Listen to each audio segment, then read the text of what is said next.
Eu pretendia começar esse vídeo hoje dizendo que o Olavo de Carvalho está ensandecido, mas isso seria uma tautologia, seria dizer o óbvio, quando ele não está ensandecido.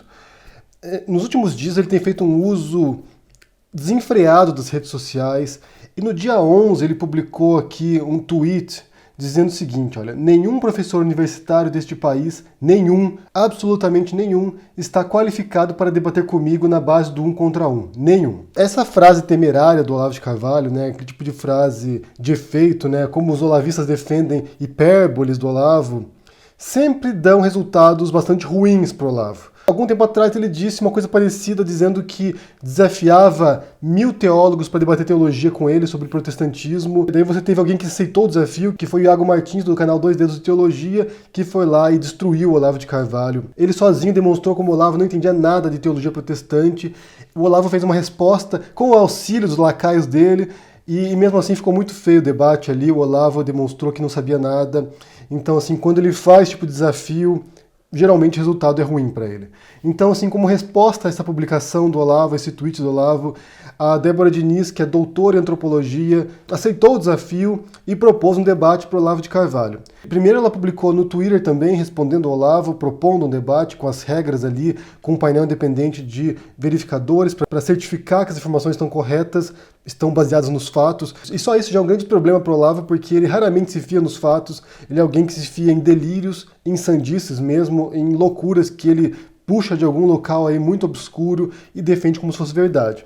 Então, primeiro ela publicou no Twitter, depois ela publicou um artigo bastante longo até, na revista Época, chamado Venha Debater Comigo, Olavo de Carvalho, na qual ela reforça essa aceitação ao debate, propõe as regras novamente e também se propõe a ajudar o Olavo a pesquisar sobre o tema de aborto, que é o tema que a Débora Diniz domina. Ela inclusive participou de debates no Supremo Tribunal sobre o assunto, sobre a descriminalização do aborto. Ela é uma referência brasileira no assunto, também internacional. Atualmente ela mora nos Estados Unidos, dá aula na Brown University lá, e ela se propôs, de fato, a debater esse assunto com o Olavo, o que seria um tremendo de um vexame para o Olavo, porque, como eu disse, ele é alguém que raramente se fia nos fatos. Ele não tem nenhum método de pesquisa, nenhum tipo de método de coleta de bibliografia, de trabalho com a fonte primária, de trabalho com os textos.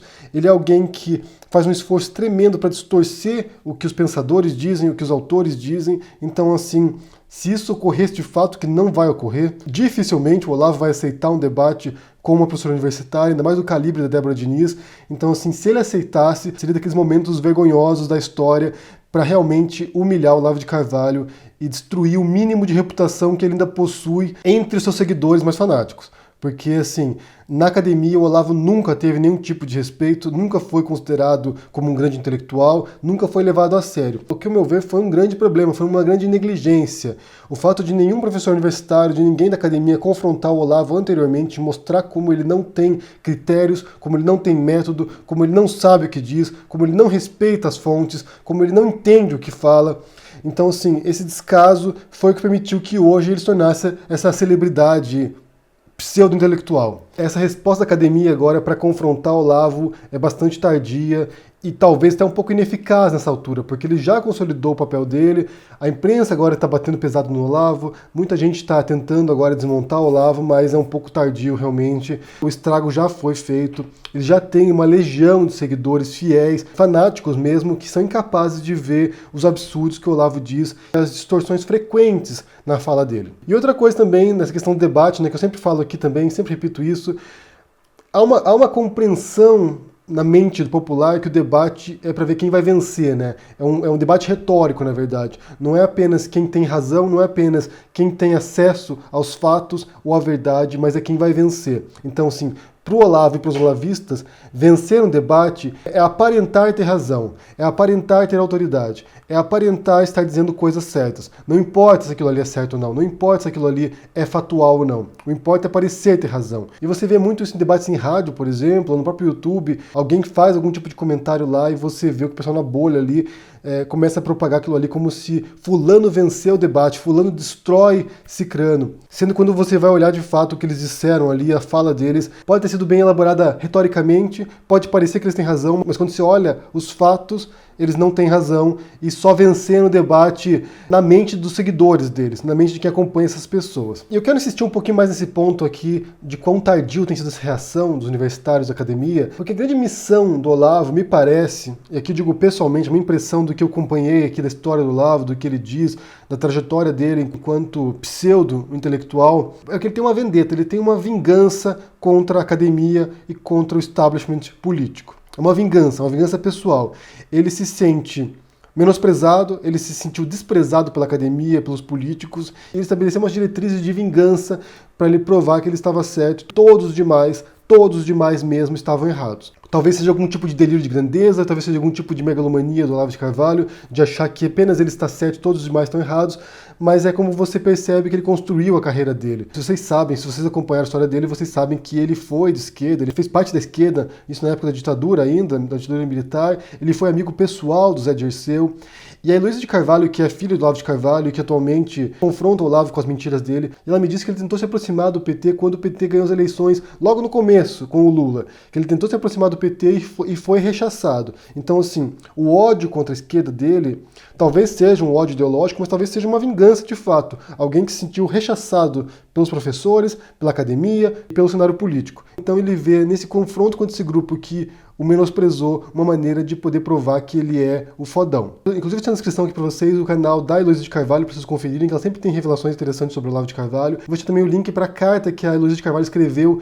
relatando a experiência dela com o Olavo de Carvalho, contando sobre a infância com o Olavo, sobre o que ele fazia, sobre quem ele é. Então leia essa carta, porque essa carta foi o estopim para a ruptura entre o Olavo de Carvalho e a filha. Vale conferir para entender esse momento aqui, entender um pouco mais da personalidade do Olavo e de quem é esse sujeito. E como eu disse no começo, ele está ensandecido nos últimos dias. Esse dia que ele publicou esse tweet aí, atacando os professores universitários, ele fez centenas de tweets atacando professores universitários, atacando o governo, atacando o Mourão. Então, assim, ele tem passado o dia inteiro publicando nas redes sociais, xingando as pessoas, os desafetos dele, usando apelidinhos, que é um método que ele tem totalmente infantil, totalmente imaturo, que ele utiliza para atacar as pessoas. E basicamente o recurso mais essencial do Olavo de Carvalho é o ataque. Ele é alguém que passa o tempo todo atacando os demais, atacando a política, atacando a academia, atacando os professores, atacando intelectuais, filósofos, ou seja, ele passa o tempo todo atacando alguém. E isso fica muito claro também em outra reportagem da época, que um jornalista passou 3 meses estudando com o Olavo, fazendo curso lá, o COF do Olavo de Carvalho, e ele conta isso, ele relata isso, que toda aula era um ataque a alguém. Então, assim, a estratégia do Olavo nunca é a defesa, mas sempre o ataque. Ele sempre está em posição ofensiva para destruir os inimigos dele. Nessa vingança pessoal dele contra os que o desprezaram ao longo de sua vida. Então, assim, o Olavo representa esse rancor, esse ressentimento da extrema-direita no mundo, de indivíduos, de pessoas que sentem que foram menosprezadas pelos políticos, pela classe política, pela sociedade, pelas minorias que obtiveram direitos, por intelectuais. Então essa classe cheia de ódio, cheia de intolerância, cheia de frustrações, resolve se vingar, resolve voltar e mostrar que eles têm o poder ainda e que eles podem destruir os inimigos. É o que o Olavo tenta fazer o tempo todo, provar que ele pode destruir quem se opõe a ele. O problema do Olavo é que ele não tem consistência no que diz. Então ele é uma pessoa muito frágil intelectualmente, com uma obra muito dispersa, sem conteúdo, sem substância. Então, assim, qualquer professor universitário que se propusesse a debater com o Olavo, facilmente ali, com base em provas documentais, com base em fatos, desmontaria os argumentos do Olavo de Carvalho. Porque se vocês já viram aqui as frases que eu coloquei do Olavo, você vê que ele tem um histórico de falar frases sem pé nem cabeça, sem nenhum vínculo com a realidade. Como eu disse, eu acho muito difícil que ele aceite o debate com a Débora Diniz, acho muito difícil, quase impossível que ele aceite, ainda mais nesse momento agora que ele está em evidência, que ele está se sentindo por cima, né, participando de encontros com o Bannon, indo para a Casa Branca. Então, assim, o fato dele se sentir por cima de todos, dificilmente ele vai aceitar um debate que possa constrangê-lo e mostrá-lo como ele não é o que ele diz ser. Ele já fugiu de debates antes, fugiu do debate com o Pirula, que era um debate por escrito lá, ele se recusou a fazer, ele desapareceu. É meramente gogó. Ele vem aqui, fala isso, né, joga para a plateia, joga para o público dele, todo mundo fica eufórico, mas na hora do vamos ver, na hora de realmente confrontar um professor universitário de fato, com o calibre da Débora Diniz, ele não vai fazer isso. Ele não vai fazer isso porque ele vai se expor ao ridículo, como ele se expôs ao ridículo ao desafiar os teólogos e o Iago Martins vir aqui no YouTube e mostrar que o Olavo de Carvalho não sabe de teologia protestante. Uma coisa curiosa é que ele sempre inverte também essa equação, né? Ele sempre tenta pôr a culpa nos outros. Se vem filósofos aqui que estudam Kant e mostram que o Olavo de Carvalho não entende nada de Kant, ele põe a culpa nos filósofos, nos pesquisadores. Eles não entenderam Kant. O Olavo entendeu, é uma outra abordagem que ele faz, é um outro tipo de aproximação à obra do Kant, não é a aproximação da academia, não é como os acadêmicos fazem, é uma aproximação olavista, especial, um acesso transcendental à obra do Kant que os outros não têm. Só ele tem métodos próprios e eficazes para entender as coisas. Os demais estão todos equivocados. Isso é muito irônico vindo de um sujeito que é anti-modernidade, anti-ciência, um medievalista, um astrólogo que se passa por filósofo e vive num mundo binário de dualidades simplórias e inexistentes. Talvez o grande apelo do Olavo de Carvalho seja justamente isso. Ele apresenta respostas fáceis, burras, para entender o mundo, e isso tem um grande apelo com as pessoas, porque as pessoas não querem ter que fazer esforço para compreender as coisas. É muito mais fácil pegar respostas prontas, simples, mesmo que estúpidas, do que tentar entender o mundo na sua complexidade, na sua tremenda diversidade, e que de fato exige um enorme esforço intelectual e teórico e de investigação para poder fazer isso.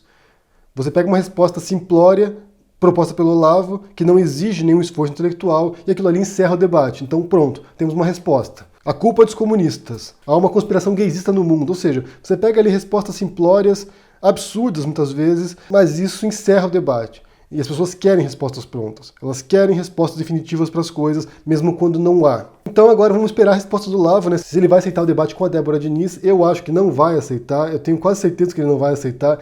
Quero saber o que vocês pensam sobre isso. Primeiro, o que vocês pensam sobre essas teorias malucas do Olavo ali. Que tipo de necessidade que elas suprem nas pessoas, se vocês têm algum tipo de percepção sobre isso, e também sobre essa questão do debate, se ele vai aceitar ou não, se ele vai confrontar um professor universitário que é um especialista nessa área de aborto, se ele vai topar esse debate e ser humilhado. Deixa aqui embaixo no comentário, deixa o joinha, assina o canal, ajude no apoio e a gente se vê por aí. Abraços e até mais. Tchau!